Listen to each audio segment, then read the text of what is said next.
Hello everyone, कैसे हो आप सब। एक बार पुनः स्वागत है आप सभी का हमारे अपने YouTube channel Shiv coaching classes पर। उम्मीद करता हूं दोस्तों आप सभी लोग अच्छे होंगे और आपकी पढ़ाई भी बेहतर ढंग से चल रही होगी। दोस्तों आज की इस वीडियो में हम देखेंगे क्लास 12 बायोलॉजी एनसीईआरटी चैप्टर 11 में। दोस्तों आज का हमारा छोटा सा टॉपिक है प्लाज्मिड के बारे में।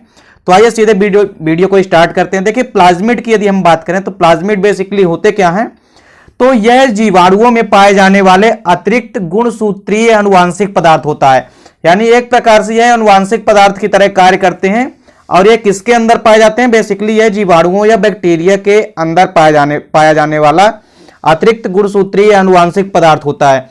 यानी जीवाणुओं में पाया जाता है और यह एक प्रकार का गुणसूत्र होता है। कैसा आनुवांशिक पदार्थ होता है, यह अतिरिक्त गुणसूत्रीय आनुवांशिक पदार्थ होता है। यानी जेनेटिक मटेरियल्स तो होता ही है, साथ ही साथ में गुणसूत्रों की अतिरिक्त गुणसूत्रीय आनुवांशिक पदार्थ होता है।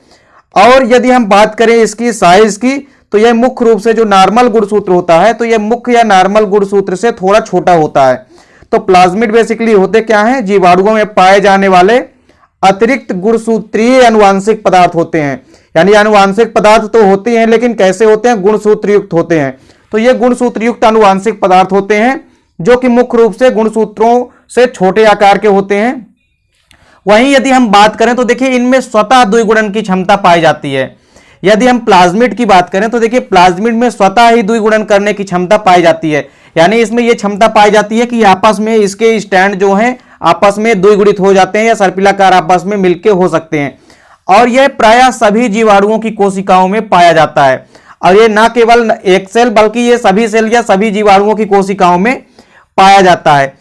अब यदि बात करें, देखिए जीवाणुओं में तो पाया ही जाता है, यहां पे ये भी नहीं है कि केवल जीवाणुओं में पाया जाता है। जीवाणुओं के अतिरिक्त जैसे कुछ कवक होते हैं, जैसे यीस्ट हो गया, इसके अलावा जो मच्छर के अपरिपक्व मूल कोशिकाएं होती है उनमें भी ये प्लाज्मिड पाए जाते हैं। तो मुख्य रूप से प्लाज्मिड कहां कहां पाए जाते हैं, तो जीवाणुओं में तो पाए ही जाते हैं, उसके अलावा ये कवक यानी कि यीस्ट में भी पाए जाते हैं, और इसके अलावा ये मटर के जो अपरिपक्व यानी अपरिपक्व जो मूल होती है उनकी कोशिकाओं में भी पाए जाते हैं। तो इस प्रकार से जो प्लाज्मिड होते हैं यह जीवाणुओं में पाए जाने वाले अतिरिक्त गुणसूत्रीय पदार्थ होते हैं और यह मुख्य रूप से गुणसूत्र से छोटे होते हैं। यह मुख्य या नॉर्मल गुणसूत्र की अपेक्षा क्या होते हैं, छोटे होते हैं और इनमें स्वतः ही द्विगुणन करने की क्षमता पाई जाती है और यह सभी जीवाणुओं की कोशिकाओं में पाए जाते हैं। और इसके अलावा ये यीस्ट यानी कवक तथा साथ ही साथ मटर की अपरिपक्व मूल कोशिकाओं में भी पाए जाते हैं। यदि हम इसका एग्जाम्पल देखें तो ये देखिए एक इसका बहुत बढ़िया एग्जाम्पल है टीआई प्लाज्मिड। देखिए टीआई जो होता है यह एक प्रकार का प्लाज्मिड होता है और जो एग्रोबैक्टीरियम ट्यूमिफेसियंस नामक जीवाणु में पाया जाता है। देखिए इसका स्रोत क्या है, इसका स्रोत है एग्रोबैक्टीरियम ट्यूमिफेसियंस। यह एक बैक्टीरिया या जीवाणु होता है जिसमें कि टीआई प्लाज्मिड पाया जाता है। तो टीआई एक प्रकार का प्लाज्मिड होता है जो कि एग्रोबैक्टीरियम ट्यूमिफेसियंस नामक बैक्टीरिया या जीवाणु से प्राप्त किया जाता है। अब यदि बात करें प्लाज्मिड शब्द की, तो देखिए सबसे पहले जो प्लाज्मिड शब्द है, तो प्लाज्मिड शब्द का प्रयोग सर्वप्रथम लेडर वर्ग ने किया था। किसने किया था, लेडर वर्ग ने किया था सन 1952 में। कब किया था, 1952 में लेडर वर्ग ने सबसे पहले प्लाज्मिड शब्द का प्रयोग किया। वहीं यदि हम बात करें प्लाज्मिड की, तो देखिए इसके अलावा जो प्लाज्मिड होते हैं, प्लाज्मिड में यह क्षमता पाई जाती है कि ये अपने आप पुनरावृत्ति कर लेते हैं तथा साथ ही साथ इनमें स्थानांतरण की भी क्षमता पाई जाती है। तो ये दो प्रमुख विशिष्ट लक्षण है जो कि इनमें पाए जाते हैं। पहला है क्या कि प्लाज्मिड में स्वतः ही पुनरावृत्ति की क्षमता पाई जाती है और साथ ही साथ इनमें स्थानांतरण की भी क्षमता पाई जाती है। यानी एक स्थान से दूसरे स्थान तक अपने द्वारा चले जा सकते हैं। अब चलिए यदि हम बात करें प्लाज्मिड के प्रकारों की, तो देखिए प्लाज्मिड कई प्रकार के होते हैं और बेसिकली प्लाज्मिड को कार्य के आधार पर 5 प्रकार से विभाजित किया गया है। तो प्लाज्मिड जो है कार्य के आधार पर 5 प्रकार के होते हैं। देखिए सबसे पहले प्रकार का प्लाज्मिड है फर्टिलिटी प्लाज्मिड, या इसको हम फर्टिलिटी एफ प्लाज्मिड भी कहते हैं। तो देखिए फर्टिलिटी प्लाज्मिड की यदि हम बात करें तो यह प्लाज्मिड एक ऐसा प्लाज्मिड होता है जो कि संयुग्मन के लिए यानी कंजुगेशन के लिए आपस में जिम्मेदार होता है। तो यानी ये क्या करता है, आपस में संयुग्मन करता है एक स्थान से दूसरे स्थान के बीच जीनों का। तो इस प्रकार से जो प्लाज्मिड होता है यह क्या करता है, मुख्य रूप से फर्टिलिटी प्लाज्मिड का काम क्या है, संयुग्मन के लिए जिम्मेदार होता है। यानी संयुग्मन करना इनका प्रमुख रूप से कार्य होता है। अब जो दूसरा प्लाज्मिड है वो है प्रतिरोधी प्लाज्मिड। देखिए प्रतिरोधी प्लाज्मिड क्या होते हैं, यह ऐसा जीन होता है, यह बेसिकली एक जीन होते हैं जो कि प्रतिजैविक के विरुद्ध यानी जो एंटीबायोटिक होते हैं उनके विरुद्ध प्रतिरोध उत्पन्न करता है।